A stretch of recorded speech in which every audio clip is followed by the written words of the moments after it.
네, 오늘도 두 분의 전문가와 함께 사건, 사고 소식 짚어보겠습니다. 네, 박상용 전 평택경찰서장, 손정혜 변호사와 함께합니다. 네, 안녕하십니까. 안녕하세요. 자, 먼저 인천 영흥도 인근 해상에서 발생한 낚싯배 추돌 사고와 관련한 얘기부터 살펴보도록 하겠습니다. 자, 이번 참사는 좁은 수역에서 안전거리를 준수하지 않아서 벌어진 것으로 드러나고 있는데요.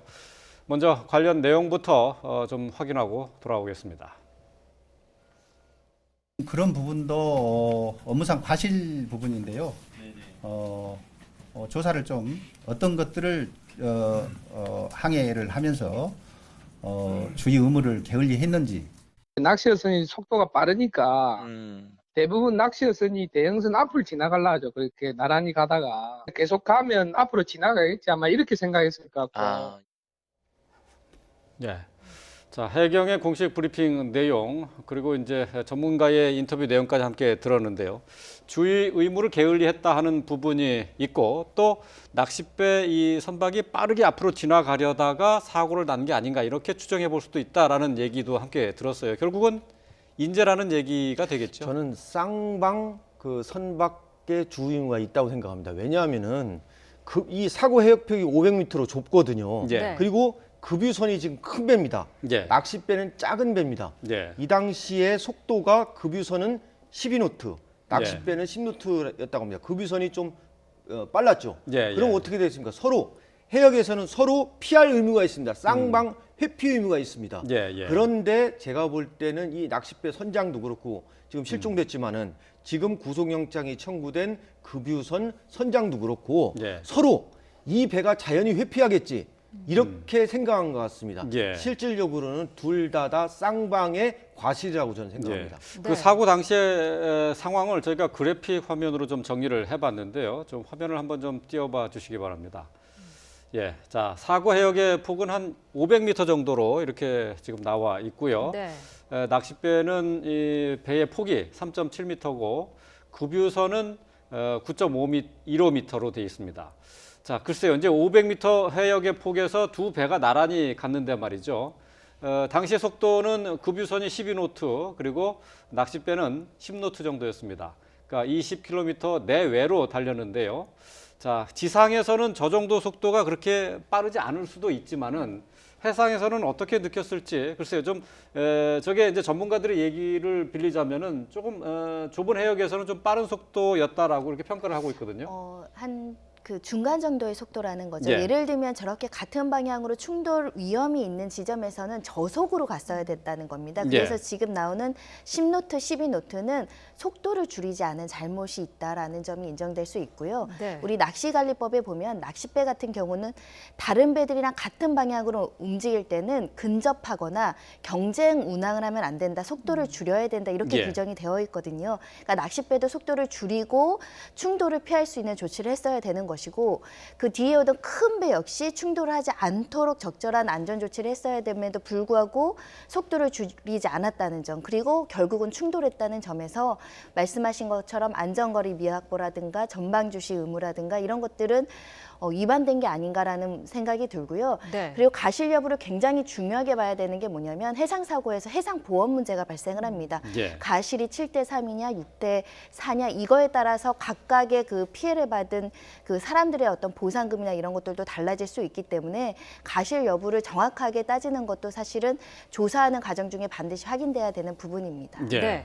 크기가 작고 좀 무게가 가벼운 배가 충돌 위험이 있을 때 훨씬 대처하기가 쉬웠을 것이다라는 생각이 드는데 아마 그 급유선 선장도 이런 생각을 했었던 것 같아요. 제가 볼 때는 이제 그 급유선이나 중대형선은 항로는 바닷길은 어떤 이 큰 배만 다닐 수 있는 전용 그 항로가 있어야 됩니다. 그리고 네. 소형선 낚싯배 같은 소형선은 소형선이 다닐 수 있는 전용 항로가 있어야 되는데 이 해역의 문제점이 뭐냐면은 같이 다닐 수 있다는 겁니다. 그러다 보니까 뒤 엉킬 수 있고 그래서 저는 이 두 선박의 선장도 과실 의무도 중요하지만은 네. 여기 관제 센터가 있거든요. VH 관제 센터가 예, 있거든요. 관제 센터에서 모니터링만 할 게 아니라 그런 경우에 교신을 통해서 양쪽의 선장들에게 주의무를 줘야 되거든요. 예. 그래서 과연 이 관제 센터에서 그러한 조치를 취했나 안 취했나 이런 것도 한번 좀 분석할 필요가 있다고 생각합니다. 예. 네. 자, 급유선 선장의 해경 조사 과정에서 나온 얘기는 이 그 낚싯배를 봤다라고 얘기를 했어요. 그렇지만은 피해서 갈 줄 알았다 이렇게 얘기를 했거든요. 이 부분이 이제 과실 여부를 판단하는데 중요한 부분이 됩니까? 당연합니다. 왜냐하면 알아서 피해갈 줄 알았다는 것은 뭐냐면 내가 적극적으로 먼저 피해가기 위한 충돌 방지 조치를 적극적으로 하지 않았다는 반증이기 때문에 내가 조치를 하지 않고 상대방이 하길 기다렸다는 거잖아요. 네. 그런데 상대방도 그런 조치가 미흡하다 보니 사고가 났다는 것은 결국 업무상 부주의, 가실 책임이 따를 수밖에 없는 진술 대답입니다. 네. 또 하나는 문제는 뭐냐면은 이 급유선의 조타실, 이때 새벽 시간대 아닙니까? 예. 6시. 조타실에 선장 혼자 근무했다는 겁니다. 예. 갑판원이 이 당시에 같이 2인이 근무해야 되거든요. 그래서 예. 선장은 이 조타를 잡고 또 이 갑판원은 이 사방의 주의무를 봐야 됩니다. 예. 근접하는 선박이 있는지 없는지 이걸 해야 되는데 그때 갑판원이 조타실에 없었다는 거거든요. 예. 이 규칙을 위반했기 때문에 이 부분에 대해서 과실도 해가지고 그 두 사람에 대해서 구속영장을 청구한 겁니다. 예. 네. 이 좁은 수역이었기 때문에 만약에 낚싯배가 이 급유선을 무리하게 추월을 하려다가 이제 충돌이 된 거라면은 과실 부분도 달라지게 되는 여러 가지를 거죠? 고려해야 되겠지만 그럴 때는 오히려 낚싯배의 과실 비율이 조금 더 인정될 수 있겠죠. 우리 자동차 네. 사고에서도 마찬가지입니다. 네. 앞서가던 차가 과속으로 들이받고 앞질러 가다가 여러 가지 사고가 발생했을 때는 과실 비율이 높아질 수 있습니다. 네.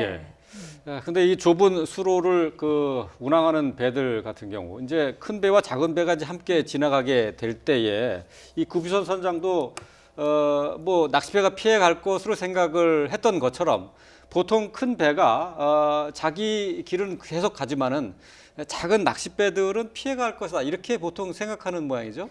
양쪽이 다 피할 의무가 있습니다. 그런데 피할 의무를 안 했다는 거죠. 이 낚싯배 선장은, 실종된 낚싯배 선장은 아마 큰 배가 우리를 피해 주겠지 이렇게 생각한 거고 예. 이 큰 배인 급유선 선장은 낚싯배가 피해 가겠지.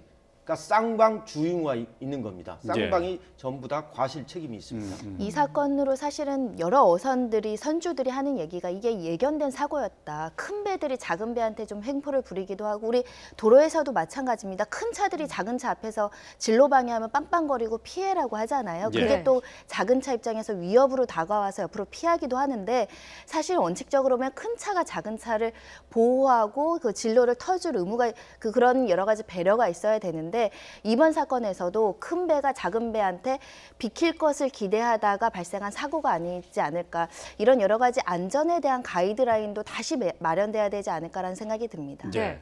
일단 지금 급유선 선장과 갑판원에 대해서는 구속영장이 신청이 된 상태인데 어떻게 결과를 예상할 수 있을까요? 일단 업무상 과실이 인정되는 부분이 지금 말씀하신 것처럼 그 조타실에도 없었던 부분 그리고 그 충돌 방지 조치를 안 했던 부분은 과실이 인정될 수 있다면 네. 피해가 굉장히 중대하죠. 13명의 사람이 죽는 엄청난 결과를 초래했기 때문에 구속 수사가 불가피할 측면도 발생할 수 있을 것 같습니다. 네. 자, 이번 사고를 계기로 해서 해경의 대응도 다시 도마 위에 올랐습니다. 자, 해경의 초동 대응이 늦어진 이유가 여러 가지 지적이 되고 있는데요. 인천 해경에서 공식 브리핑한 내용부터 들어보겠습니다. 당시 기상 저수심에서는 구형으로 사고 해역까지 항해하는 것이 위험하고 장시간 소요될 것으로 판단하였고 파출소 구조보트는 야간 항해를 위한 레이더가 없어 가다 서다를 반복하면서 육안으로 이동하였습니다. 예, 해경의 고속단정과 수중 구조대가 현장에 늦게 나타난 이유에 대한 설명을 하는 내용들인데요. 자, 먼저 그 수중 구조대가 늦게 도착한 부분을 좀 살펴보면은요. 신형 보트가 고장이 나서 이 수중 대원들이 수중 군안 대원들이 육로를 통해서 이동을 했다.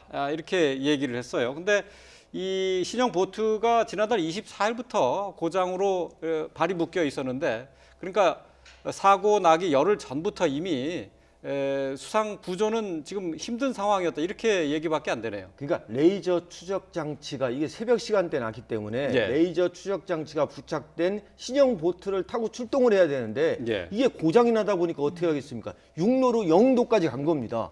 영도까지 가가지고 거기서 출동한 겁니다. 예. 그러니까 제가 볼 때는 이 장비 점검이 제일 중요하거든요.